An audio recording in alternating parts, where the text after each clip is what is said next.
चलिए, good morning बच्चों। Again most welcome in the online classes of GCI. तो देखो बेटा, लास्ट क्लास में अपन ने कहाँ तक पढ़ा था।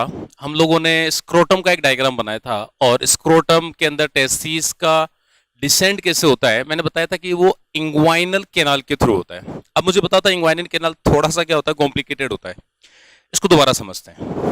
देखो, उसी डायग्राम से दोबारा समझाने की कोशिश करता हूं। देखो, लास्ट क्लास में अपन ने इस तरह से एक डायग्राम बनाया था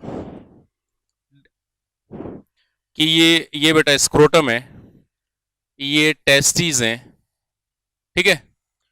और इन टेस्टिस से अटैच्ड हैं, नीचे की तरफ से अटैच्ड है बेटा गुबर्नेकुलम। और ये गुबर्नेकुलम जो है ये सीधा नीचे स्क्रोटम सेक्स से कनेक्टेड है, ठीक है।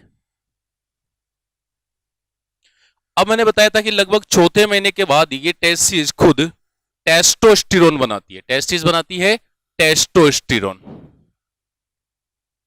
ये टेस्टोस्टेरोन तकरीबन 30 नैनोग्राम का ही रिलीज होता है एम्ब्रियोनिक कंडीशन में, और ये टेस्टिस की डिसेंड होने के लिए रेस्पॉन्सिबल है। यानी ये टेस्टोस्टेरोन इन्हीं टेस्टिस ने बनाया और ये इन गुबर्नेकुलम पर वर्क करेगा और इनको शॉर्ट करेगा, ठीक है। अब यूं मानो कि ये बात करें मेल बॉडी है, ये मेल बॉडी है, समझना बात को बेटा। ये एब्डोमिनल केविटी है ना, ये एब्डोमिनल केविटी। तो ये यहां पर अपनी बोन्स होती है, तो बोन तो अंदर की तरफ है। चलो कलर थोड़ा चेंज कर देता हूं। ये दोनों तरफ अपनी बोन आ जाती है बेटा, ये पेल्विक गर्डर वाली बोन, ठीक है। तो होता क्या है कि ये यहां तक तो ये जो टेस्टिस हैं ये बॉडी केविटी के अंदर हैं। फिर जब गुबर्नेकुलम शॉर्ट होगा तो ये धीरे धीरे टेस्टिस खींचेंगे खींचेंगे खींचेंगे खींचेंगे, नीचे आएंगे। तो यहां तक तो बॉडी केविटी में आएंगे, फिर क्या बेटा दीवार में आ जाएंगे और ऑब्लिक पैटर्न में। अब दीवार क्या थी, एब्डोमिनल मसल की जो वॉल है उसमें आ जाएंगे। अब एब्डोमिनल की जो वॉल है उसमें मसल्स होती है दो तरह की, वो प्लेट होती है इस तरह से, प्लेट लाइक कवर्ड। तो एक एक्सटर्नल है, एक इंटरनल है। सुपरफिशियल एब्डोमिनल मसल और डीप एब्डोमिनल मसल। ये मानो अपने पेट की दीवार है और ये बाहर वाली मसल, अंदर वाली मसल, सिंपल से समझे। तो इनके बीच में ये मानो बेटा कि ये गुबर्नेकुलम लगे हुए हैं, ठीक है। अब जैसे गुबर्नेकुलम शॉर्ट होंगे तो दोनों मसल्स के बीच में से आए, तो ये क्या करेंगे, गुबर्नेकुलम है तब तक तो मसल के बीच का जो गैप है, दोनों मसल्स के बीच का जो गैप है वो बिल्कुल नॉर्मल सा होगा, पेट की दीवार के अंदर से आ रही है ये गुबर्नेकुलम। लेकिन बेटा जब वहां से टेस्टिस आएंगे तो वो क्या करेंगे, टेस्टिस के मोटे मोटे से वो पास आउट होंगे, तो एक तरह से वो क्या करेंगे, वो दीवार की जो मसल्स है दोनों मसल्स के बीच एक केनाल बनाते हुए आ जाएंगे। वो तो नीचे आ गए 8वें महीने के बाद, लेकिन वो मसल्स में एक केनाल सी बनाते हुए आगे ऑब्लिक पैटर्न में दोनों तरफ, राइट साइड और लेफ्ट साइड। और उसी केनाल को अब हम लोग बोलेंगे इंग्वाइनल केनाल। तो केनाल पहले से थी जब ये सिर्फ गुबर्नेकुलम थे, लेकिन जब टेस्टिस निकले बेटा तो एक बेहतरीन सी केनाल बन गई, एक बेहतरीन सी केनाल बन गई ऑब्लिक पैटर्न में। ये केनाल बन गई, बात करें ऑब्लिक पैटर्न में केनाल एक स्ट्रक्चर बन गई इस तरह से, दोनों तरफ, लेफ्ट साइड राइट साइड दोनों, ठीक है। तो ये जो केनाल है, पहले तो ये समझो कि केनाल किसमें, सर ये पेट की दीवार में है। आगे समझ में। तो चौथे महीने तक तो टेस्टिस एब्डोमिनल केविटी में रहेंगे, चौथे महीने के बाद यहाँ आ जाएंगे, 5वें 6वें 7वें 8वें, और 8वें के बस बाद यहाँ आ जाएंगे। वो पढ़ चुके हैं हम लोग, ठीक है। तो ये जो केनाल बनी बेटा ये किस में है, पेट की दीवार में। Very good. अब इस इंग्वाइनल केनाल में ये वाला पार्ट है डीप इंग्वाइनल रिंग, जो अंदर की तरफ है बेटा, और नीचे स्क्रोटम की तरफ है, ठीक है। फिर टेस्टिस को खींच के जब नीचे लाए तो फिर इन्हीं में से याद कर चुकी ऑर्गन है, तो artery, when, nerve supply, spermatic code वो पढ़ा चुके थे, ठीक है। अब एक बात बताऊं, देखो आपको बेटा, फीमेल के अंदर भी इंग्वाइनल केनाल होती है। आप कहेंगे हैं फीमेल में इंग्वाइनल केनाल का क्या रोल है सर, फीमेल में कौन से गुबर्नेकुलम में या टेस्टिस पास आउट होंगे, कौन सा स्क्रोटम में। हाँ कुछ भी नहीं है, लेकिन फिर भी फीमेल में इंग्वाइनल केनाल होती है। मैं बताऊं कैसे, देखो समझो। मेल में इंग्वाइनल केनाल क्या है सर, दो मसल्स के बीच में गैप था, उसमें से पहले धागा निकल रहा था, लेकिन मोटे मोटे टेस्टिस निकले वहां से, तो उसको थोड़ा चौड़ा करते हुए आगे तो एक थोड़ी सी वाइड सी केनाल बनेगी, इंग्वाइनल केनाल, ठीक है। फीमेल में भी बात करें जो है केनाल होगी, और वहां पर भी एक धागा लगा होगा। मेल में भी धागा ही था गुबर्नेकुलम, लेकिन वो तो टेस्टिस निकले मोटे मोटे से, यहाँ से जब धागा था तो पतली सी थी, लेकिन मोटे मोटे टेस्टिस 4 महीने ले लेंगे लगभग निकलने में, तो थोड़ी केनाल वाइड हो जाएगी।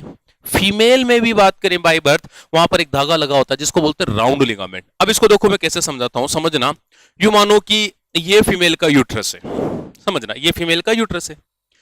हमेशा याद रखना पेल्विक गर्डर में, पेल्विक रीजन जो होता है, ये वाला पेल्विक रीजन होता है, मेल हो चाहे फीमेल हो, ये रीजन पेल्विक रीजन होता है। इसमें इस पेल्विक रीजन में इस पेल्विक रीजन में जो सबसे बड़ा बात करें, सबसे सुपरफिशियल ऑर्गन होता है ना, सबसे बाहर की तरफ बॉडी में, वो यूरिनरी ब्लैडर होता है। फिर उसके जस्ट पीछे फीमेल में आ जाता है कौन?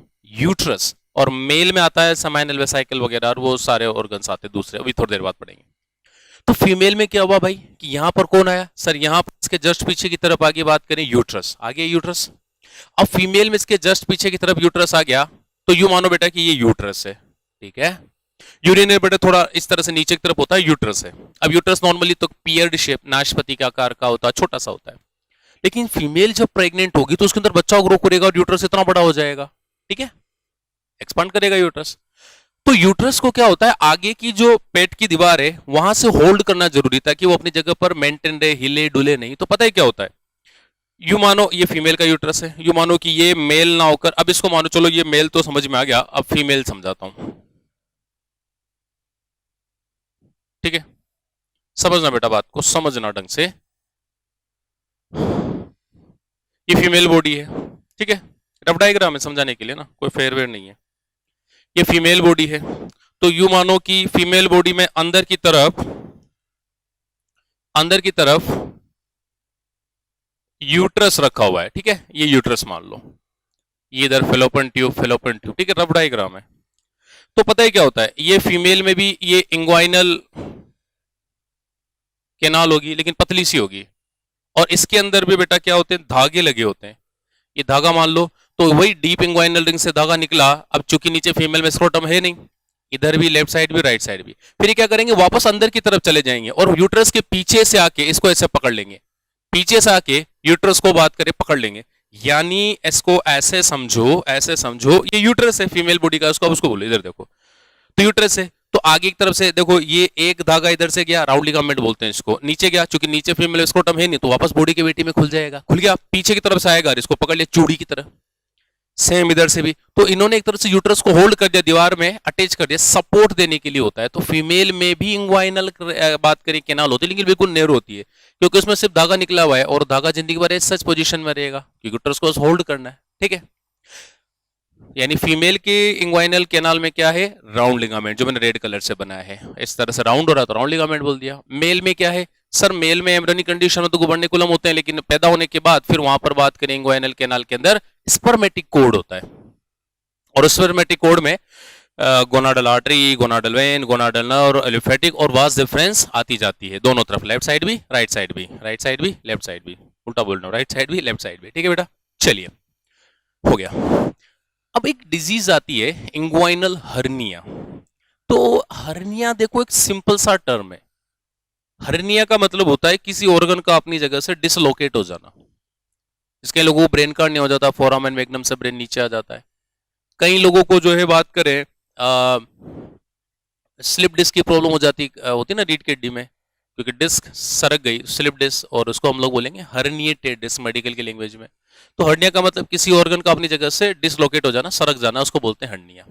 अब हम यहां बात कर रहे हैं इंग्वाइनल हर्निया। इसका मतलब कोई ना कोई इस इंग्वाइनल कैनाल में आएगा, या तो ऊपर की तरफ से आएगा या नीचे की तरफ से आएगा। तो फीमेल में तो आ नहीं सकता नीचे की तरफ से, हम मेल में जरूर टेस्टीज है तो वो आ सकते हैं। अब ऊपर से कौन आएगा, मोस्टली ऊपर की तरफ से होता है हर्निया, तो मोस्टली ऊपर की तरफ से हर्निया हुआ तो कौन सा पार्ट नीचे आ जाएगा, इन इंग्वाइनल कैनाल में कौन सी टिश्यू या ऑर्गन रख के आ जाएगा। अब आप खुद दिमाग लगाओ लाला, इस पेल्विक रीजन में इंग्वाइनल रिंग जहां अंदर बॉडी में खुलती है, मेल हो चाहे फीमेल हो, मेल में थोड़ी वाइड होती है, इसलिए हर्निया भी मेल को 4 गुना ज्यादा होता है एज कंपेयर टू फीमेल, 4:1 का रेशियो है, ठीक है, 4 गुना ज्यादा होता है। तो इंटेस्टाइन ही तो आएगी, क्योंकि इंटेस्टाइन की लूप्स ही तो है भाई यहाँ पे। तो इंटेस्टाइन की लूप, तो आप कहेंगे सर इंटेस्टाइन में तो बंदी रहती है ना अपनी मेसेंट्री वगैरह से, हाँ अपनी जगह में होल्ड रहती है, तो वो क्यों सरकेगी?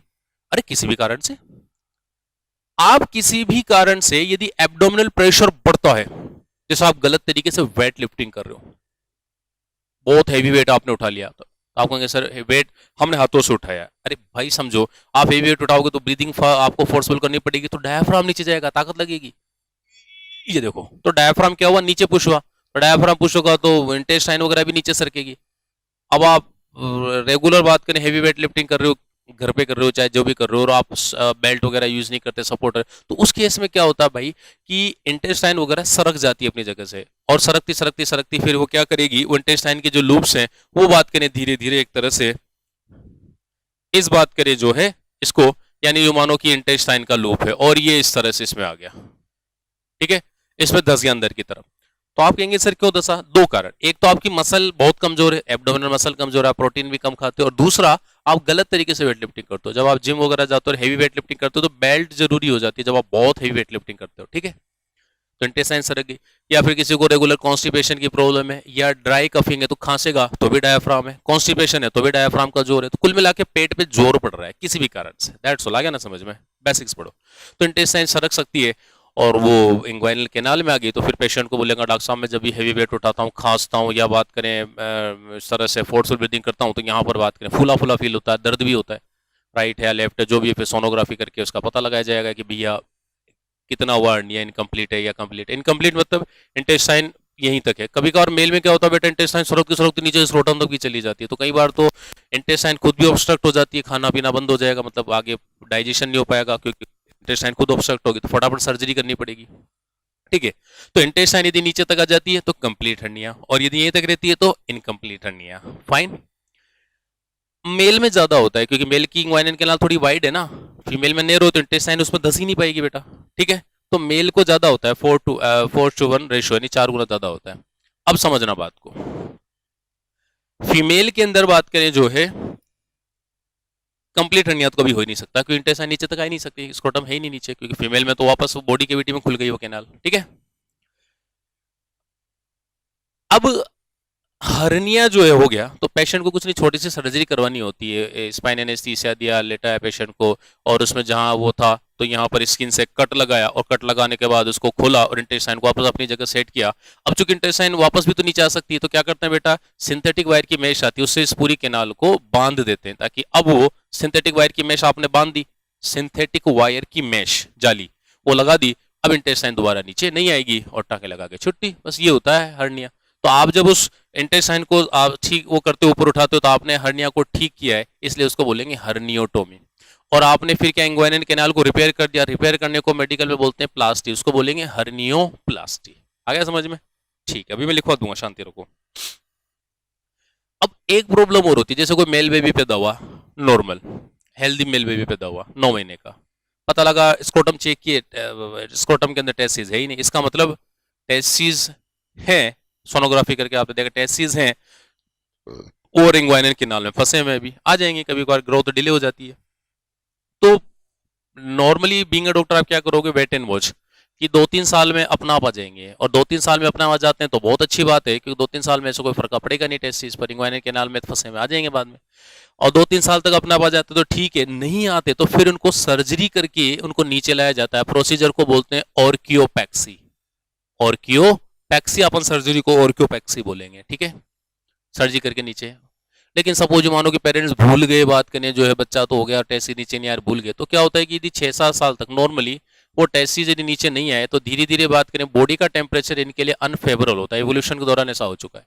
तो कई बार क्या होता है, टेस्टिस में कैंसर डेवलप हो जाता है। अब एक बार यदि कैंसर डेवलप हो गया तो टेस्टिस को रिमूव ही करना पड़ेगा, बॉडी से ही काट के फेंकना पड़ेगा, तो उसको बोलेंगे हम लोग ऑर्किडेक्टोमी, ठीक है। क्योंकि कैंसर होगा तो फिर वो मेटासिस कंडीशन में आ गया तो फिर आदमी को मार ही देगा उसको, ठीक है। तो आपको कैसे उसकी लाइफ ऐसे भी नहीं रहेगी, सेकेंडरी सेक्सुअल हाँ नहीं आएंगे, लेकिन उस टाइम तो बच जाएगा ना, बस ये होगा। तो इस तरह से होता बात करें बेटा, ठीक है। तो अपन मैंने जो जो बोला है इसको ऐसा करते हैं, लिख लेते हैं, मेरे हिसाब से समझ में आ गया होगा। वैसे सिलेबस में है नहीं ये हर्निया वगैरह, और ये फिर भी पढ़ा दिया हम लोगों ने। देखिए, अच्छा एक वर्ड आता है क्रिप्टो ऑर्किडिज्म। क्रिप्टो ऑर्किडिज्म मतलब जैसे वो मेल बेबी था, अभी मैंने बताया उसमें टेस्टिस हैं लेकिन बॉडी के अंदर ही हैं, क्रिप्टो ऑर्किडिज्म कंडीशन बोलते हैं। क्रिप्टो का मतलब होता है हिडन, छुपा हुआ। क्रिप्टो ऑर्किडिज्म इसको बोलेंगे बेटा अपन हिडन टेस्टिस, ठीक है। अच्छा एक वर्ड आया, बहुत पहले क्वेश्चन आया था वैसे तो, एनिमल हस्बेंड्री का भी यहाँ का भी है, वैसे यहाँ ज्यादा अच्छा समझ में आता है। टेस्टिस में बनता है टेस्टोस्टेरोन, तो सुनना, टेस्टोस्टेरोन मेल की नॉर्मल मेंटल एक्टिविटी के लिए जरूरी है। ये मेल को एग्रेसिव भी बनाता है, जरूरत ज्यादा होगा तो जरूरत ज्यादा एग्रेसिव हो जाएगा, नॉर्मल है तो नॉर्मल है, और कम है तो डिप्रेशन का शिकार भी हो सकता है। लेकिन सपोज किसी मेल के टेस्टिस कट ही कर दिए तो वो एग्रेशन कभी इसमें आएगा ही नहीं, तो बिल्कुल तो ये ह्यूमन के केस में नहीं करते हम लोग, ये जानवरों में किया जाता है और ये हजारों सालों से किया जा रहा गांव में। कैस्ट्रेशन, इसमें क्या करते हैं, जैसे कोई बुल है और बड़ा हट्टा कट्टा है पर वो बड़ा डेंजरस है, बड़ा गुस्सेल है, तो अपन क्या करेंगे, उसके टेस्टिस को क्रश कर दिया जाता है। ये जो एनी वेटरनरी डॉक्टर होते हैं ये लोग करते हैं। तो उसको क्रश कर दिया तो उसमें क्या होगा बेटा कि टेस्टिस खत्म। अब टेस्टिस खत्म तो टेस्टोस्टेरोन खत्म, टेस्टोस्टेरोन खत्म तो वो जो सांड था वो बुल से बुलोक हो जाएगा, नहीं ओबीडियंट हो जाएगा, आज्ञाकारी हो जाएगा, आप जो कहोगे वो काम करेगा। तो ये गाँव में किया जाता था। खैर आजकल एग्रीकल्चर का सारा काम ट्रैक्टर से होता है तो वो भी नहीं रहा धीरे धीरे, ठीक है। तो पुराने टाइम से इसको किया जाता है, तो इसको बोलते हैं castration. Castration, crushing of testis, ठीक है। तो इसमें क्या होता है, जैसे एग्जांपल दूं मैं आपको, बुल से बुलोक, अरे कुल मिलाकर ये ओबीडियंट हो जाता है, आज्ञाकारी हो जाता है, ठीक है ना। अच्छा, एक टेस्टिस हो बेटा,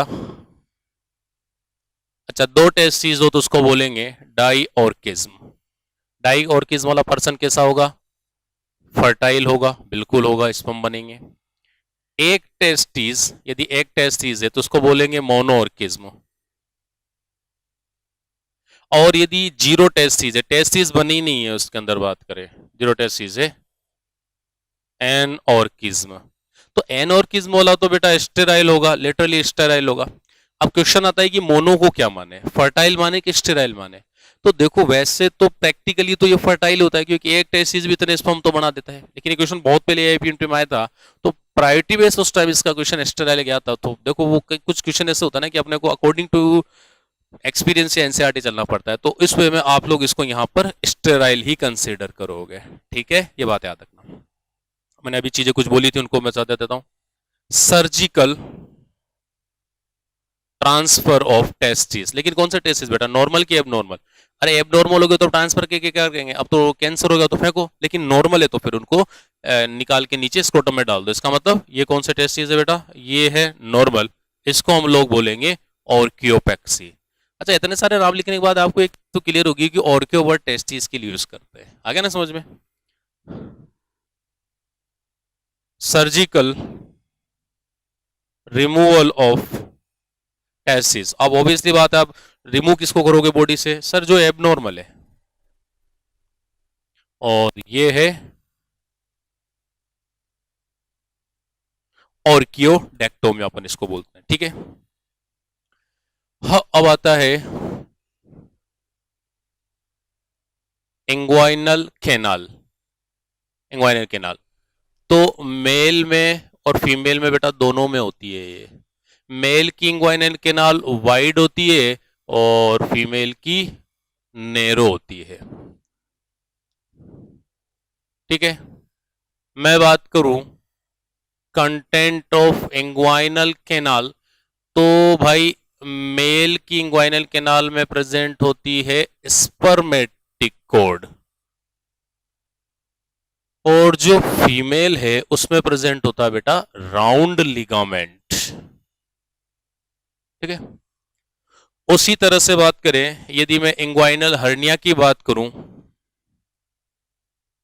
तो ये दो तरह का होता है। एक होता है कंप्लीट और एक होता है इनकम्प्लीट। कंप्लीट में तो क्या होगा बेटा कि वो इंटेस्टाइन वगैरह नीचे तक चली जाएगी, मतलब जो भी टिश्यू जा रहा है रीचेज अप टू स्क्रोटम, नीचे स्क्रोटम तक चला गया। और इनकम्प्लीट में क्या होगा, बोलो अभी पढ़ाया था, रिमेन इनसाइड इंग्वाइनल कैनाल। अच्छा, मेल और फीमेल को होने का जो रेशियो है अभी बताया था मैंने आपको, कितना, 4:1। अच्छा, फीमेल को हमेशा इनकम्प्लीट ही होगा और मेल को कौन सा होगा, अरे मेल को दोनों हो जाएंगे ना, इनकम्प्लीट कभी कभार कंप्लीट भी हो सकता है, ठीक है, ठीक है। तो ये सारा टॉपिक अब जो के कंप्लीट हुआ, कल जो पढ़ा था अपन ने फिनिश अब जाके हुआ है। तो ऐसा करो फटाफट से इसको ड्रॉ कर लो, ये मैं साइड पढ़ता हूँ, मुझे पॉज मारो वीडियो को और फटाफट इसको ड्रॉ कर लो। आप इससे भी हिंदी में लिखना चाहते हो तो हिंदी में लिख लो, मेरे हिसाब से मतलब, ठीक है। ये आपने लिख लिया, अब आते हैं हम लोग इंटरनल स्ट्रक्चर ऑफ टेस्टिस। यानी यू मानो कोई मेल है, वो इस तरह से है। अब हमने उसकी टेसिस वर्टिकल है, तो उसको बेटा ऐसे करके उसका एलएस ले लिया। सपोज कोई मेल इस तरह से टेसिस है, तो उसका एलएस ले लिया, लॉन्गिट्यूडिनल सेक्शन लिया, और ये पता लगाया कि भाई टेसिस के अंदर स्ट्रक्चर्स क्या क्या होती है, क्योंकि एग्जाम में यहां से क्वेश्चन बहुत कॉमनली आते हैं। ठीक है, इसमें स्पर्म का पाथवे आ जाता है, अक्सर यही पूछा जाता है, 15 में भी आया था, 16 में आया था। ठीक है, तो देखो इसको तो मिटा देता हूं मैं।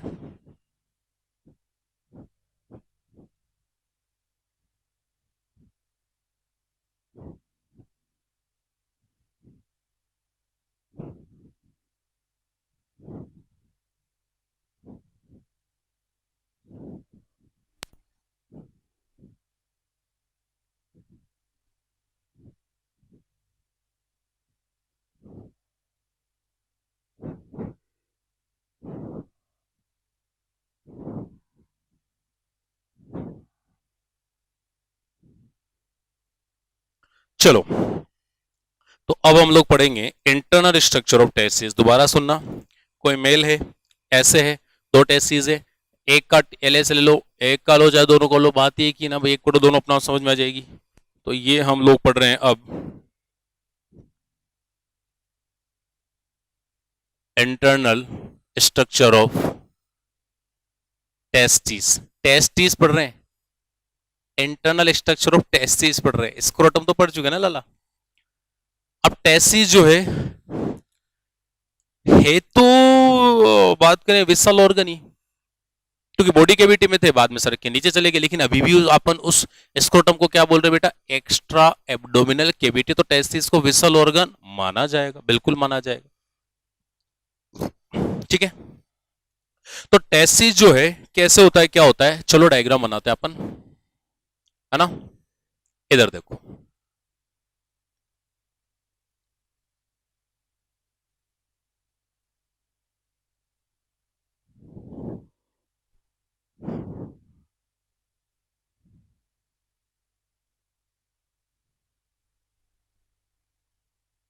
ठीक है, टेस्टिस का अपन एलिस लिया।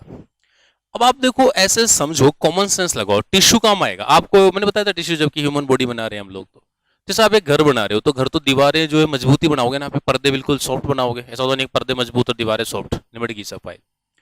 टेस्टिस एक कंपार्टमेंट, एक बड़ा सा, जिसके अंदर छोटे छोटे और कंपार्टमेंट बनाने पड़ेंगे। तो बड़ा कंपार्टमेंट किसका बनाओगे, व्हाइट फाइब्रस का, क्योंकि वही सबसे स्ट्रॉन्ग टिश्यू है। फिर उसमें छोटे छोटे सेगमेंट बनाने, वो भी व्हाइट फाइब्रस का। जैसे आपको एक वो, क्योंकि उसमें सॉफ्ट सॉफ्ट सी, पतली पतली सी, सॉफ्ट सॉफ्ट से सेमिनिफरस ट्यूब्यूल रखनी है। ये मानो आपको एक रूम है, उसमें कुछ ग्लास का आइटम रखने, तो आप क्या करोगे, नीचे रखोगे, फिर उसके ऊपर रखोगे, फिर उसके ऊपर रखोगे ना, तो नीचे वाले तो चूर चूर हो जाएंगे। यही करो दोस्तों। करना क्या है सर, उस रूम में पहले अलमारियां बनाओ खूब सारी। ठीक है, तो दीवार भी मजबूत होनी चाहिए, तो अलमारी भी मजबूत होनी चाहिए, ओरिजोनटल जैसे भी आपको बनानी। फिर उसके अंदर रखो ना आप, ताकि उसमें एक एक दो दो आए तो टूटेंगे नहीं। या नीचे पटका और उसके ऊपर फिर पटके, फिर पटके, फिर पटके, बोले सर भर दिए, खत्म, कम जगह में आ गया। अरे तो टूट गया ना, बेकार हो गया। तो हमें टेस्टिस बनानी है जिनके अंदर सॉफ्ट सी सेमिनिफेरस ट्यूब्यूल होती है। अब सॉफ्ट सी सेमिनिफेरस ट्यूब्यूल होती है, तो सिंपल सी बात है भाई, testis white fibrous connective tissue का बनेगा, क्योंकि मजबूत टिश्यू चाहिए आपको, जो इसको बेहतरीन तरीके से कवरिंग, प्रोटेक्शन सब दे दे, कंपार्टमेंट बनवा दे। तो वास्तव में ये ट्यूनिका एल्बुजिनिया कहलाता है, व्हाइट फाइब्रस। ठीक है, फिर क्या होता है, ये टेस्टिस को टू पार्ट्स में क्लासिफाई किया अंदर की तरफ से, क्योंकि इसमें फर्दर सेगमेंटेशन चाहिए। तो यहां पर बेटा एक वर्टिकल सेप्टम ये इस तरह से प्रेजेंट होता है। अच्छा, ये साइड वेंट्रल है, ये डोर्सल है, ये बात याद रखना। यानी मेल इस तरह से खड़ा हुआ है। ठीक है, बीच में आपने सेप्टम बना दिया, तो सेप्टम ये जो बनाया, इसको हम लोग बोलते हैं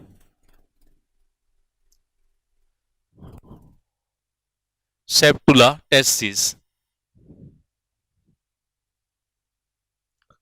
और फिर क्या होता है, इसमें आगे की तरफ भी, अच्छा ये जो वर्टिकल ये जो बना, बात करें जो है, ये पूरा का पूरा सेगमेंटेशन होता है व्हाइट फाइब्रस कनेक्टिव टिश्यू का। फिर इसमें छोटे छोटे और भी तो सेगमेंट बनाने ना, तो हमने व्हाइट फाइब्रस कनेक्टिव टिश्यू के और यहां पर सेगमेंट बना दिए। ठीक है, इनको हम लोग बोलते हैं बेटा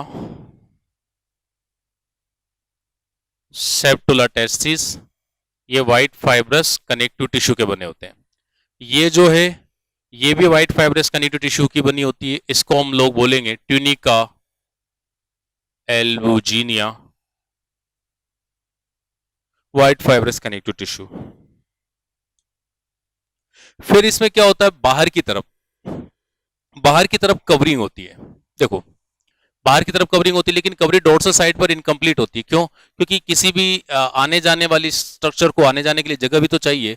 तो ये देखो डबल कवर्ड होते हैं। ये कैसे, समझो।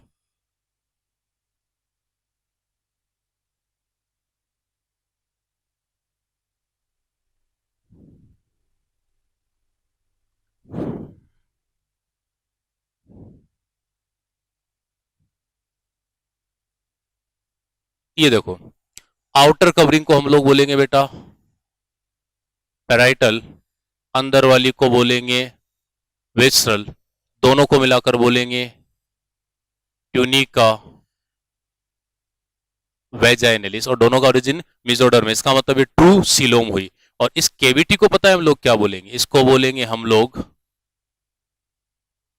Vaginal cavity. इसमें बहुत कंसंट्रेशन का फ्लूइड होता है, जैसे अपन लंग्स पढ़े थे, हार्ट पढ़े थे, तो उसी तरह से पैराइटल विसल यहाँ पर है। ठीक है, तो एक तरह से शॉक एब्जॉर्बर का काम करेगा। तो आप कहेंगे सर यहाँ इनकम्प्लीट क्यों है? अरे भाई, टेस्टिस में आने जाने के लिए जगह भी तो चाहिए, ब्लड को, आर्टरी, नर्व, वेन और स्पर्म भी तो निकलेंगे ना। तो जब एब्डोमिनल कैविटी में थे तब भी ये सी थी, बस वो तो इनकी पोजीशन चेंज हुई है, से पोजीशन चेंज हुई है। नीचे आ गए तो पूरी पूरी स्ट्रक्चर फिर स्पर्मेटिक जो artery, when, nerve, spermatic code के थ्रू आ गई। ठीक है, यहाँ पर इस तरह से। अब ठीक है, ये अपन ने सेप्टम बनाया एक।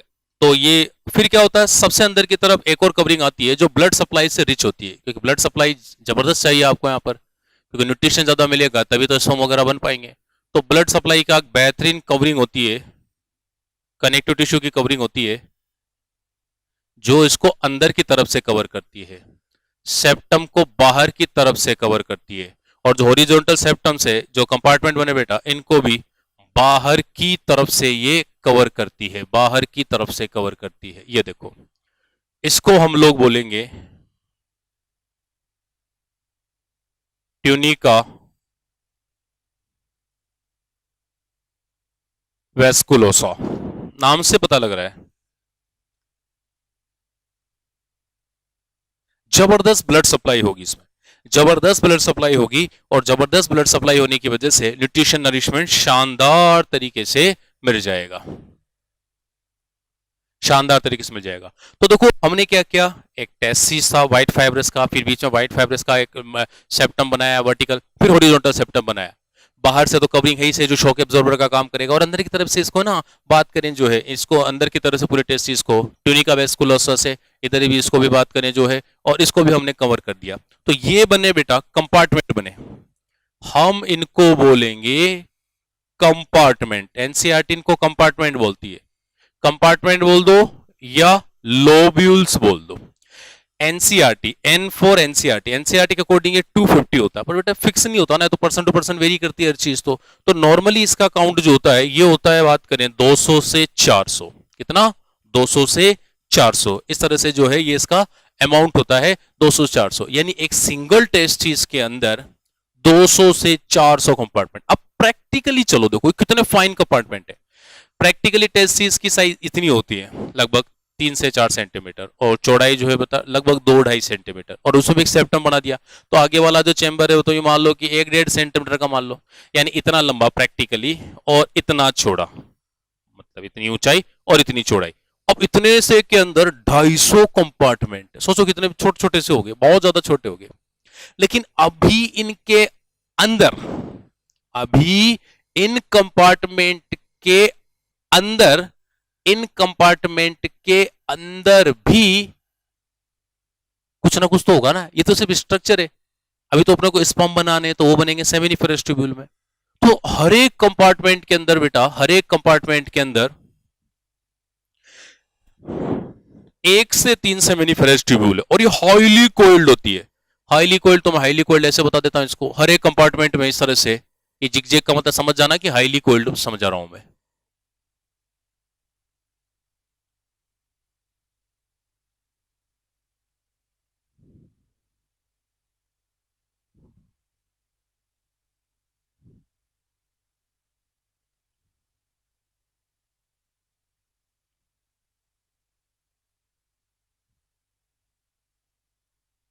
ये तो ये है सेमिनिफेरस ट्यूब्यूल, दिख रहा है यहां तक?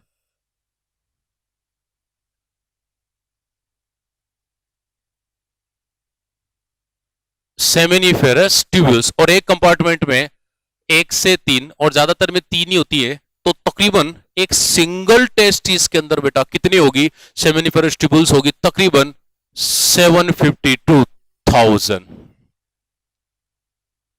752,000 बात करें जो है सेमिनिफेरस ट्यूब्यूल एक टेस्टिस के अंदर होती है। एक टेस्टिस में 750 to 1000 सेमिनिफेरस ट्यूब्यूल प्रेजेंट होती है बेटा। सोचो कितना ज्यादा नंबर है, कितना जबरदस्त नंबर है बात करें जो है एक सिंगल टेस्टिस के अंदर। अब इसका देखो समझना, एक सिंगल टेस्टिस प्रैक्टिकली इतनी सी लंबाई है, इस पूरे पार्ट की प्रैक्टिकली इतनी सी लंबाई है ना? चौड़ाई बेटा इतनी सी है, इसके अंदर 250 कंपार्टमेंट, फिर हर एक के अंदर 1 से 3, कुछ में 2, कुछ में 3 ऐसे होती है, ठीक है? और एक सिंगल सेमिनिफेरस ट्यूब्यूल की लेंथ में आपको बताऊं, बड़े सरप्राइज हो गए, एक सिंगल सेमिनिफेरस ट्यूब्यूल की लंबाई होती है 40 से 60 सेंटीमीटर, इतनी लंबी। यानी इतने सी टेस्टिस की जो थोड़ी लंबाई है वो है, और इतनी सी उसकी चौड़ाई है, प्रैक्टिकली उसमें इतनी लंबी लंबी 1000 सेमिनिफेरस ट्यूब्यूल। सोचो कितनी हाईली कोल्ड होती होगी, बिल्कुल अपना जो बाल है उनके गुच्छे की तरह। और इनकी ये जो इतनी लंबी सेमिनिफेरस ट्यूब्यूल, आप इसको काटें तो उनकी ल्यूमन के अंदर स्पर्म बनते हैं। सोचो ना कितनी माइक्रोस्कोपिक स्ट्रक्चर पढ़ रहे हैं हम लोग। ये अच्छा, ये सेप्टम, सेप्टम मीडिया, एस्टिनम, टेस्टिस, और ये बना होता है, ये भी बना होता है व्हाइट फाइब्रस कनेक्टिव टिश्यू का। दिमाग लगाओ कितना माइक्रोस्कोपिक स्ट्रक्चर है। दोबारा इमेजिन करो लाला, टेस्टिस बेटा लगभग 4 सेंटीमीटर लंबी है ना, फिर 2 सेंटीमीटर, तो 1 सेंटीमीटर का एक मान लो कि 1.5 ये है और आधा ये 2.5 मान लो, सिर्फ 1 सेंटीमीटर इतना सा होता है। तो प्रैक्टिकली इतनी सी चौड़ाई है और इतनी सी लंबाई है, इसमें 250 कंपार्टमेंट, ठीक है? एनसीईआरटी के अकॉर्डिंग वैसे 200-400 होते, तो अपन उसी के अकॉर्डिंग एवरेज लिया, 750 से 1000 सेमिनिफेरस ट्यूब्यूल। एक सेमिनिफेरस ट्यूब्यूल की लंबाई लाला 40 से 60 सेंटीमीटर। तो सोचो कि 1000 इतनी लंबी लंबी ट्यूब्यूल्स रखी हुई है, इतने से छोड़ा, इतने से कंपार्टमेंट में ट्यूब। सोचो बेटा कितनी हाईली कोइल्ड होती होगी, और उनकी भी दीवार के अंदर। यानी आपने एक बाल लिया, इस तरह से लंबा बाल है, आपने उसका टीएस देखा और यहां से देखो उसकी दीवार के अंदर स्पर्म बढ़ रहे हैं, बिल्कुल इतनी फाइन ट्यूब्यूल्स होती है ये। और उनकी दीवार सोचो कितनी माइक्रोस्कोपिक स्ट्रक्चर पड़ रही है। इसलिए मैंने बोला था मेल की एनाटॉमी बड़ी कॉम्प्लिकेटेड होती है, लेकिन समझ में आ रही है। अब सेमिनिफेरस ट्यूब्यूल्स के अंदर स्पर्म बनेंगे। अब स्पर्म यहां बने तो बनने के बाद ये बाहर निकलेंगे। अब मेरी एक लैंग्वेज सुनना, स्पर्म कभी भी ब्लड के कांटेक्ट में नहीं आते। क्यों नहीं? अभी मैं बताता हूं। पूरे के पूरे हमेशा डक्टुलर सिस्टम में यानी ट्यूब के अंदर ही ट्रेवल करेंगे, कभी भी ब्लड के कांटेक्ट में नहीं आएंगे। सर क्यों? क्योंकि स्पर्म होते हैं हैप्लोइड। हैप्लोइड याद कीजिए, जेनेटिक्स एन नंबर है ये, एन एन इसमें हाफ क्रोमोसोम है, और हैप्लोइड स्ट्रक्चर को हमारा इम्यून सिस्टम मार देता है। लिम्फोसाइट ने पहचान लिया तो एंटीबॉडी बना के निपटा देगी या मैक्रोफेजेस खा जाएगी। इसलिए ब्लड के कांटेक्ट में कभी नहीं आते। तो पता लगा ब्लड में ही स्पर्म आ गए। तो स्पर्म बेटा बनने से लेके यूज आने तक, सर यूज क्या है? फर्टिलाइजेशन। बनने से लेके यूज आने तक कभी भी ब्लड के कांटेक्ट में नहीं आएंगे, हमेशा और हमेशा डक्टुलर सिस्टम में ही ट्रेवल करेंगे, ठीक है? अब मेरी लैंग्वेज सुनते जाना, मैं लिखवा भी दूंगा अभी आपको। इधर देखो, ये जो बात करें मीडिएशन टेस्टिस है, ठीक है? सेमिनिफेरस ट्यूब्यूल्स से मैंने सारा बता दिया आप लोगों को, ठीक है? अब ये इन सेमिनिफेरस ट्यूब्यूल्स में से स्पर्म जो है, मतलब सेमिनिफेरस ट्यूब्यूल आगे, अब ऑब्वियसली बात है 1000 को मिक्स करना पड़ेगा, फाइनली तो एक एपिडाइमिस वास डिफरेंस बनाना पड़ेगा। तो धीरे धीरे बेटा ये मर्ज होने लग जाती है, आपस में मर्ज होना शुरू हो जाएगी। यानी जितनी भी ये 1000 थी या 750, 800, 900 जितनी भी थी, कि बेटा सब की सब आपस में मर्ज हो जाएगी। क्योंकि अपने को फाइनली बनाना तो भाई, फाइनली बनाना तो आपको एक ही ट्यूब में डालना है ना सबको, 1000 ट्यूब थोड़ा निकालेंगे बॉडी से बाहर। तो सबसे पहले बात करें, ये जिनमें गई इनको हम लोग बोलेंगे ट्यूबुलाई, रेक्टाई, और इनका नंबर होता है 20 से 30। क्या होगी? सारी की सारी जो ट्यूब्स ना बेटा, ये आपस में एक तरह से एक नेटवर्क बना लेगी, एक डेंस नेटवर्क बना लेगी। डेंस नेटवर्क को हम हमेशा बोलते हैं मेडिकल में बात करें रेटे। रेटे वर्ड का मतलब होता है डेंस नेटवर्क, और टेस्टिस के अंदर है इसलिए इसको बोलेंगे रेटे टेस्टिस। तो एक डेंसा नेटवर्क बन गया, एक डेंस नेटवर्क बन गया बेहतरीन सा, ये डेंस नेटवर्क बन गया और इसमें जो है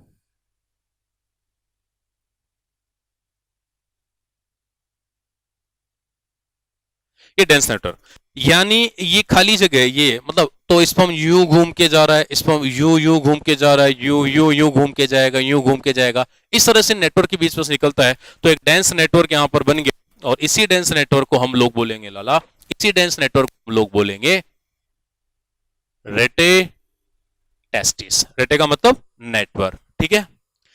अब ये फिर से आगे चलेंगे तो स्पर्म यहां पर और कम स्ट्रक्चर्स में मर्ज होंगे। तो देखो ये स्पर्म पहली बार टेस्टिस से बेटा बाहर निकल रहे हैं, स्पर्म पहली बार टेस्टिस से बाहर निकल रहे हैं। अब डायग्राम को मैं थोड़ा शॉर्ट बनाऊंगा क्योंकि अपने पास ऑफलाइन में तो बड़ा बोर्ड होता है 20 फीट का, ये 10 फीट का ही रह गया। तो ये जिन स्ट्रक्चर से निकला इनको हम लोग बोलेंगे वास। देखो वास का मतलब होता है बेटा डक्ट या ट्यूब्यूल, ठीक है। वास इफ्रेंशिया, अभी क्वेश्चन था एपीएमटी के अंदर। देखो मैं एक चीज बोलता हूं, बेसिक्स पढ़ो, बहुत आगे जाओगे। इफ्रेंशिया मैंने जब आपको डायरेक्टिव पढ़ाया था तब भी बोला था, जैसे afferent efferent nerve, afferent efferent nephron में। तो कोई चीज जो पहली बार टेस्टिस से स्पर्म को लेकर बाहर जा रही है तो एफ्रेंट बोलोगे कि इफ्रेंट बोलोगे? इफ्रेंट, इसलिए इसको क्या बोला, क्वेश्चन था एपीएमटी में कि पहली बार टेस्टिस को, पहली बार स्पर्म को टेस्टिस से बाहर लेके कौन जाता है। अब ऑप्शन में आप वास का मतलब आपको पता है कि डक्टुलाई दे दो, ट्यूबुलाई दे दो, कोई भी वर्ड यूज करो कोई फर्क नहीं पड़ता। वास इफ्रेंशिया, डक्टुलाई इफ्रेंटिस, ट्यूबुलाई इफ्रेंटिस, एक ही बात है। ई मतलब बाहर, ए मतलब अंदर की तरफ, towards organ A, away from organ E, ठीक है। तो यहां पर हम लोग वर्ड यूज करेंगे वास इफ्रेंशिया। और वास इफ्रेंशिया जो होता है बेटा ये सीलेटेड होता है, इसके अंदर सीलेटेड एपिथेलियम होता है। क्यों, अभी बताता हूं। वास इफ्रेंशिया का नंबर होता है तकरीबन तकरीबन बात करें जो है 10 से 12 के आसपास इनका नंबर होता है, 10-12 होते हैं ये, ठीक है। अब ये जो वास इफ्रेंशिया है, ये जो वास इफ्रेंशिया है सीलेटेड एपिथेलियम है, अब इस सारे के सारे वास इफ्रेंशिया आपस में मिल जाएंगे और मिलकर एक हाईली कोइल्ड स्ट्रक्चर का फॉर्मेशन करेंगे।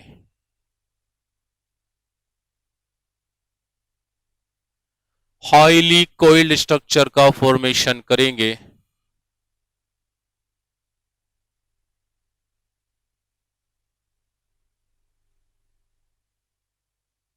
इस हाईली कोइल्ड स्ट्रक्चर को हम लोग बोलेंगे बेटा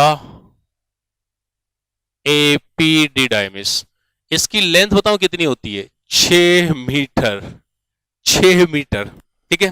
फिर ये एपिडाइमिस आगे पता है किसमें, एक बड़ी स्ट्रक्चर में, मोटी स्ट्रक्चर होती से छोटी है, उसमें आगे कैरी फॉरवर्ड कंटिन्यू हो जाती है बेटा, उसको हम लोग बोलेंगे वास डेफरेंस, जिसकी टोटल लंबाई होती है 45 सेंटीमीटर, जिसकी टोटल लंबाई होती है 45 सेंटीमीटर, ठीक है। अब समझना, ये जो एपिडाइमिस होता है हाईली कोल्ड होता है। दोबारा सुनो, देखो फटाफट से रिवीजन कराता हूं क्या क्या पढ़ा हम लोगों ने अभी तक। टेस्ट सीरीज के अंदर हमें बात करें सेमिनिफरस ट्यूब्यूल रखने जिनके अंदर स्पर्म का फॉर्मेशन होगा, फाइन। हमने एक मजबूत कवरिंग व्हाइट फाइब्रस की उससे टेस्टिस को, फिर बीच में सेप्टम बनाए मीडिएशनम टेस्टिस, फिर ऐसे ऐसे हॉरिजॉन्टल सेप्टम बनाए सेप्टुला टेस्टिस, बढ़िया सा मकान बन गया। फिर उसको है ना अंदर से ना बढ़िया वाली ब्लड सप्लाई दे दी, ठीक है, ट्यूनिका वेस्कुलोसा, बाहर से कवरिंग कर दी vaginal cavity, tunica vaginalis covering parietal vessel, ठीक है। पीछे इनकम्प्लीट होती है क्योंकि आने जाने के लिए जगह भी तो चाहिए, फाइन। फिर हर एक कंपार्टमेंट का नंबर 200-400 होता है, एनसीईआरटी में 250 लिखा हुआ है। हर एक कंपार्टमेंट में 1 से 3 सेमिनिफरस ट्यूब्यूल, तो एवरेज आपने निकाली 750 से 1000। वहां स्पर्म बने फिर आगे चले, किसमें है बेटा, ट्यूबुलाई रेक्टाई 20 से 30। रेटेटेसिस एक नेटवर्क होता है उसके अंदर स्पर्म आ गए, फिर वहां से फ्रेंशिया में आ गए, 10-12 इनका नंबर होता है, 8 से 10 या कोई फर्क नहीं पड़ता, ठीक है। ये सीलेटेड होता है। फिर एपिडाइमिस, एपिडाइमिस ऐसे खुला हुआ नहीं होता, हाईली कोइल्ड होता है। एनसीईआरटी का आप डायग्राम देखोगे ऐसा लगता है कि बिल्कुल ऐसे बाल के गुच्छे की तरह। 6 मीटर पता है कितना होता है, 6 मीटर बहुत होता है यार। ये बोर्ड यहां से लेके बेटा आपको जो बोर्ड नजर आ रहा है ना तकरीबन 7 फीट का बोर्ड है, 7 फीट, ओनली 7 फीट। और 6 मीटर का मतलब होता है तकरीबन 18 फीट, 18 फीट, यानी इस बोर्ड का लगभग लगभग 3 गुना। तो आप कहेंगे सर इतना इतनी लंबी स्ट्रक्चर होती है, हाँ बिल्कुल फाइन होती है, बहुत ज्यादा लंबी स्ट्रक्चर होती है, बिल्कुल फाइन होती है, बहुत लंबी स्ट्रक्चर होती है, ऐसे बाल के गुच्छे की तरह पूरी की पूरी, ऐसे ऐसा नहीं होती गुलज कर, बिल्कुल इसके ऊपर ही सरफेस पर ही चिपकी होती है, मतलब है स्पर्म उसी के अंदर, लेकिन कोइल्ड ओकर यहाँ होती है। अब डायग्राम बना रहा हूँ इस वजह से मैंने ऐसे लंबा बना दिया। फिर वो आगे कैरी फॉरवर्ड हो जाती है वाज रेफरेंस में बेटा, ठीक है। वाज रेफरेंस इतना कोइल्ड नहीं होता, एपिडिडाइमिस मेनली जबरदस्त कोइल्ड होता है, एपिडिडाइमिस कोइल्ड होता है, ठीक है। अब इधर देखो, ये जो एपिडिडाइमिस इसके भी तीन पार्ट है। शुरू वाला पार्ट जो बेटा है इसको हम लोग बोलेंगे कैपट एपिडिडाइमिस। मिड वाले पार्ट को हम लोग क्या बोलते हैं बेटा, कॉर्पस बोलते हैं मिड को हमेशा, तो कॉर्पस एपिडिडाइमिस। और इसका लास्ट जो टेल वाला पार्ट है कोडा एपिडिडाइमिस, ये इसका मेजर पार्ट होता है, इसलिए इसको बोलते हैं हम लोग बात करें जो है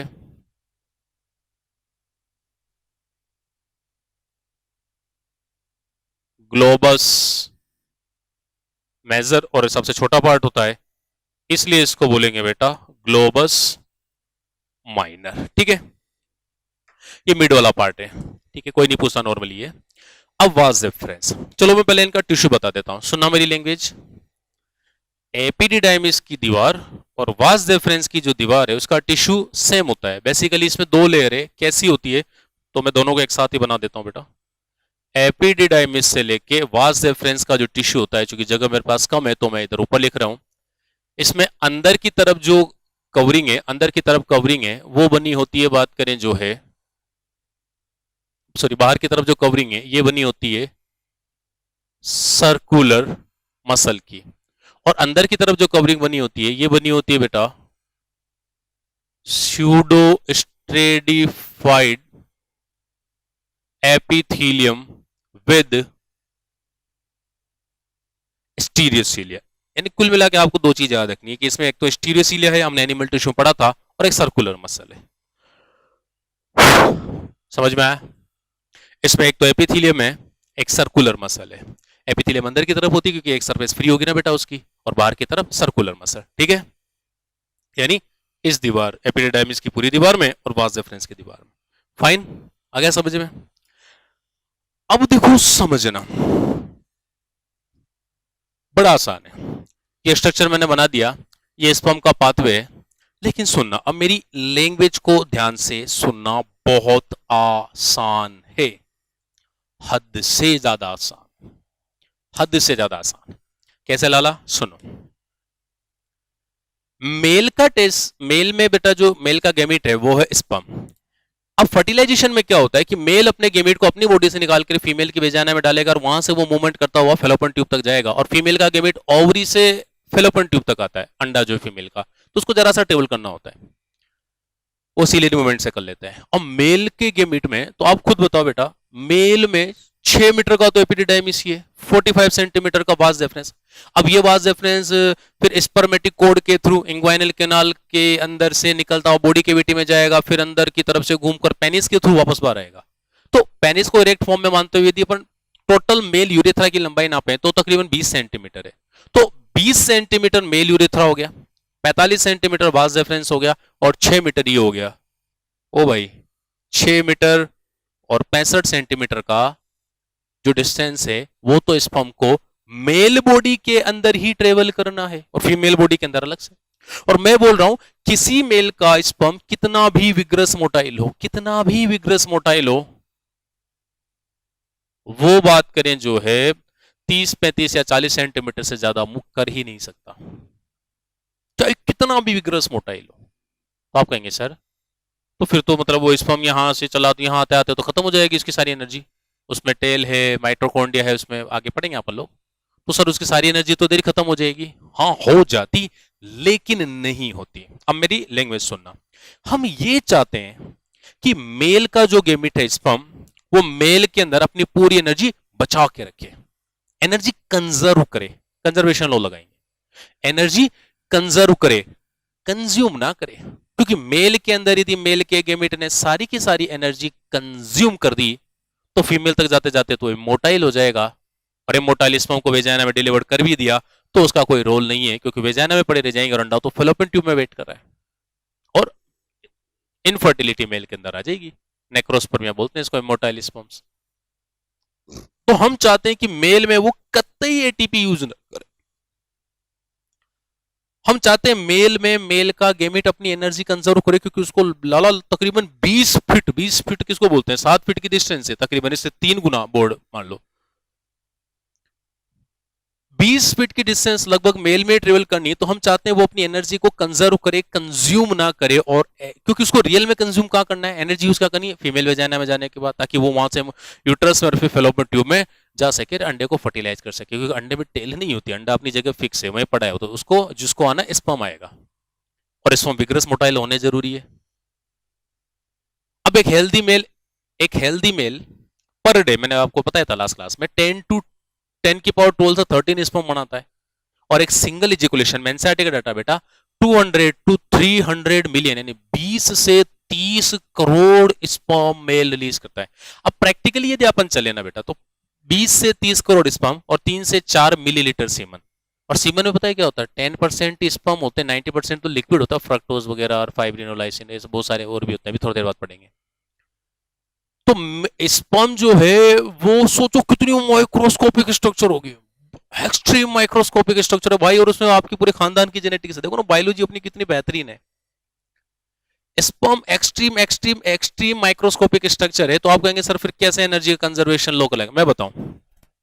स्पर्म यहां बना, ठीक है, यहां तक आ जाएगा, लेकिन स्पर्म यहां हिलने की कोशिश करेगा, तो देखो बेटा यहाँ क्या है, सीलेटेड एपिथेलियम, सीलिया उसको यू मूवमेंट कराएंगे बेटा, स्पर्म तेरे को मूवमेंट नहीं करना, तेरे को अपनी एनर्जी कंजर्व करनी है, तो स्पर्म यहां आ जाएंगे। तो आप कहेंगे सर ये तो जरा सी डिस्टेंस ही, हाँ, मेन डिस्टेंस, एपिडायमिस और वास डिफरेंस की, इसको कैसे फॉलो करेंगे, वही तो, आप खाना खाते हो तो आपका खाना आगे बढ़ता है क्या, नहीं सर, आगे तो बढ़ता है पर खाना खुद आगे नहीं बढ़ता, इंटेस्टाइन का पेरिस्टालसिस मूवमेंट उसको आगे बढ़ाता है। इंटेस्टाइन में क्या है, मसल्स, याद करो, लॉन्गिट्यूडनल मसल, सर्कुलर मसल पढ़ी थी हम लोगों ने, मेरे हिसाब से आ गया समझ में, है ना, जिसको आना था आ गया, नहीं आया सुनो, जिसको नहीं आया। यहां मसल है, तो स्पर्म को बात करें जो है यहां पर एक तरह से उसका फंक्शनल मैच्योरेशन किया जाता है, क्रियात्मक परिपक्वन, कि भाई स्पर्म तू समझदार बन, मैच्योर बन, क्योंकि स्पर्म अभी भी बन क्या है, युवानों की नादान है, इमेच्योर है, कुछ नहीं समझता, बालक है, बिल्कुल बुद्धि नहीं है, वो उछल कूद करेगा, अपनी एनर्जी को कंजर्व करवा खत्म कर लेगा। एनर्जी खत्म कर ली बेटा तो फीमेल तक जाते जाते तो सारी एनर्जी खत्म, और ऐसा स्पर्म किसी काम का नहीं होता, ठीक है। तो हमने उसके एनर्जी कंजर्वेशन लो लगाया, और सबसे पहले स्पर्म को बोला कि देख तेरी माइटोकॉन्ड्रिया में हम कुछ प्रोटीन डाल रहे हैं, और ये प्रोटीन कौन डालेगा, एपिडिडाइमिस की सेल्स, वो जो स्टीरियोसीलिया के साथ कुछ और सेल्स भी होती है, तो वो क्या करेगी बेटा, इन स्पर्म्स की माइटोकॉन्ड्रिया में कुछ इनहिबिटरी प्रोटीन डालेंगे, काइनेज एंजाइम को सप्रेस करने वाले इनहिबिटरी प्रोटीन डालेंगे, और माइटोकॉन्ड्रिया एटीपी यूज कर ही नहीं पाएगी। और साथ ही साथ याद कीजिए, स्पर्म का जो हेड, एक तो माइटोकॉन्ड्रिया में काइनेज एंजाइम को सप्रेस करने वाले एंजाइम डाल दिए, ठीक है, और दूसरा स्पर्म में हेड होता है, और हेड अंडे को फोड़ने के काम आता है। अब उसने सपोज वो स्पर्म ने अपना जो हेड है इधर ही दे माथा मारा और स्टीरियोसीलियस अपना सिर फोड़ लिया, तो एक्रोसोमल रिएक्शन के जो एंजाइम इधर ही खत्म हो जाएंगे, तो हम नहीं चाहते। अच्छा चलो ठीक है, स्पर्म मोटाइल करता हुआ एनर्जी बचा ली, फीमेल की वजाइना में जाने के बाद एनर्जी यूज की और अंडे तक पहुंच गया, लेकिन अंडे तक पहुंचने के बाद क्या हुआ, पता लगा अंडे को फोड़ ही नहीं पा रहा, तो भी स्पर्म किसी काम का नहीं है, क्योंकि टेल तो भागने के काम आती है, अंडे को फोड़ने में तो एंजाइम काम आते हैं जो स्पर्म के हेड पर होते हैं। तो यहीं पर एपिडाइमिस क्या करेगा, उसके जो हेड है जिसमें एक्रोसोमल एंजाइम भरे होते हैं, उसके चारों तरफ कोलेस्ट्रॉल की एक पतली लेयर बना देता है। तो अब स्पर्म जो है न तो अपना एक्रोसोमल रिएक्शन शो कर पाएगा और न ही अपनी टेल को हिला पाएगा, तो सर फिर आगे कैसे बढ़ेगा, आगे रही ना वो सर्कुलर मसल, वो आगे बढ़ेगी। और ये जो स्टीरियोसीलिया होते हैं वो स्पर्म के स्टोरेज के लिए होते हैं कि कितने स्पर्म डेली बन रहे हैं, और धीरे धीरे स्पर्म आगे बढ़ते हैं। तो एपिडाइमिस में घुसने से लेकर एपिडाइमिस में निकलने तक स्पर्म तकरीबन 1 महीने का टाइम ले लेता है, यानी 6 मीटर को क्रॉस करने में 1 महीने का टाइम ले लेता है, और 1 महीने तक लगातार होगा फंक्शनल मैच्योरेशन या डीकैपेसिटेशन, अभी लिखवा दूंगा। हमने स्पर्म को उसकी कैपेसिटी यूज करने से मना किया कि देख लाला हिल डुल मत, नहीं तो तेरी सारी एनर्जी खत्म हो जाएगी। तो डीकैपेसिटेशन, री वर्ड कहीं नहीं आता, मैं पहले बोल रहा हूं, ये एपीएमटी का बड़ा फेमस क्वेश्चन है, कई बार आ चुका है। मेल की बॉडी में मेल अपनी स्पर्म को कैपेसिटी यूज करने से मना कर रहा है, प्रोसेस को बोलेंगे डीकैपेसिटेशन या फंक्शनल मैच्योरेशन, उसको फंक्शन करने के लिए मैच्योर कर रहे हैं कि अपनी एबिलिटी को यूज मत कर, अभी इसको सप्रेस करता है कि एबिलिटी फीमेल वेजाइना में जाने के बाद यूज कर सके। तो वेजाइना में जाने के बाद होता है कैपेसिटेशन और मेल में होता है डीकैपेसिटेशन, तो मेल में डीकैपेसिटेशन कहाँ हुआ? एपिडर्मिस में। और पहली बार स्पर्म मोटाइल बताया कहाँ होता? पहली बार, क्योंकि आपने तो मोटाइल होने लगा था, बन के यहाँ आया था, उसी के बाद उसको बिल्कुल ही मूव नहीं करने दिया, तो आपने तो बनते ही मूव नहीं करने दिया, आपने डीकैपेसिटेशन, डी फंक्शनल मैच्योरेशन या डीकैपिटेशन एक ही बात है, कैपेसिटी यूज नहीं करना, यानी आपने उसको मैच्योर कर दिया कि समझदार बन जा। और फिर वो पहली बार यूज कहां करेगा अपनी एनर्जी को? वेजाइना में जाने के बाद, उसको बोलते हैं कैपेसिटेशन। ठीक है, वो आगे पढ़ेंगे, आप मुझे फीमेल पढ़ेंगे तो वहां भी पढ़ेंगे। तो यहां होगा बेटा डी कैपेसिटेशन, और डी कैपेसिटेशन के अंदर हम लोग स्पर्म को उनकी एनर्जी यूज करने से मना कर देते हैं।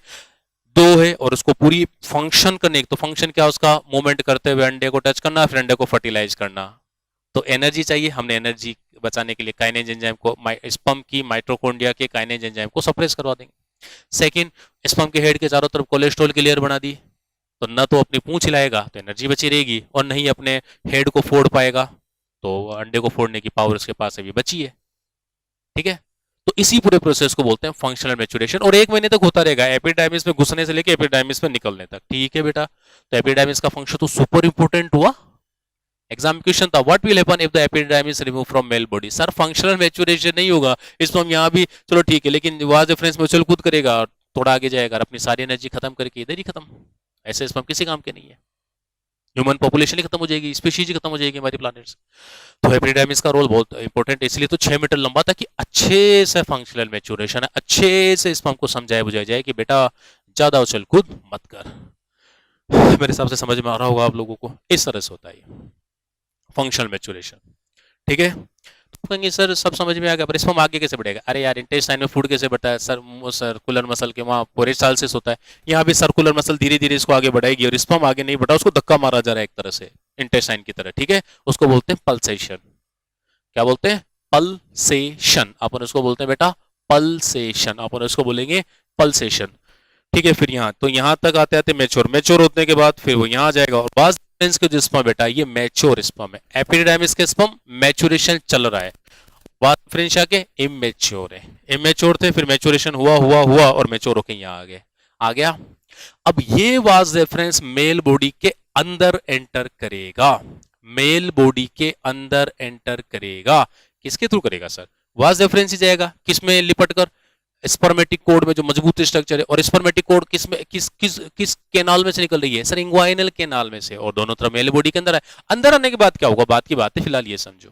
ठीक है, तो ये सब समझ में आ गया आप लोगों को मेरे हिसाब से, यानी ये टिश्यू अपना आप याद हो जाएगा कि स्टीरियोसीलिया होगा और सर्कुलर मसल होगी। एग्जाम में 4 ऑप्शन देगा ना आपको, काहे टेंशन लेते हो? टेंशन ना लिया करो। अब ये जो स्पर्म का पाथवे ये पूछा जाता है, इसमें आपको आगे पीछे का थोड़ा बहुत भी याद है तो सब कुछ याद हो जाएगा। ठीक है, तो ऐसा करो फटाफट से डायग्राम बनाओ, फिर अपन आगे चलते हैं, तुरंत आगे चलते हैं अभी। और अभी मैं आपको लिखवा देता हूं कि ये किस तरह से बात करें, फंक्शनल मैच्योरेशन होता है, क्रियात्मक परिपक्वन होता है। ठीक है लाला, चलो बढ़ाओ फटाफट, चलो बेटा लिखो, है ना, इसका फंक्शन लिख लो एपिडाइमिस का। तो हेडिंग डाल लो, वहां पर बात करें जो है, मिटा दो इसको, तो हो गया है। तो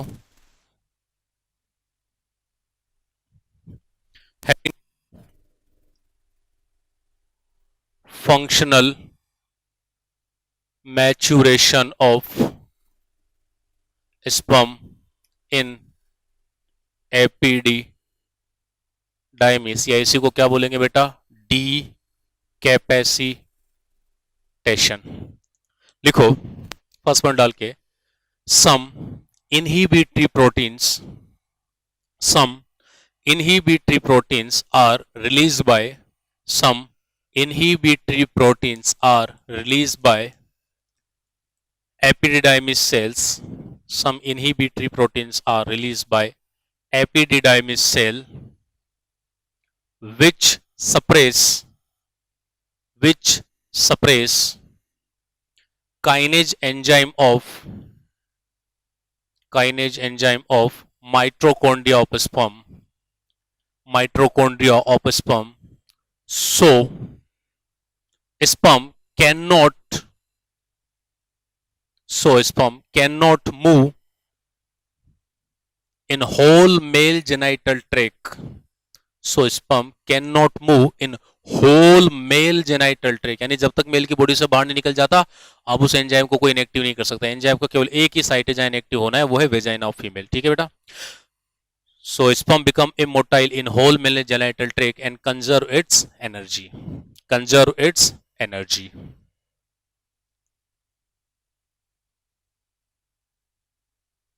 सेकेंड पॉइंट लिखो, uh a thin cholesterol layer is formed around a thin cholesterol layer is formed around a thin cholesterol layer is formed around apex part of sperm.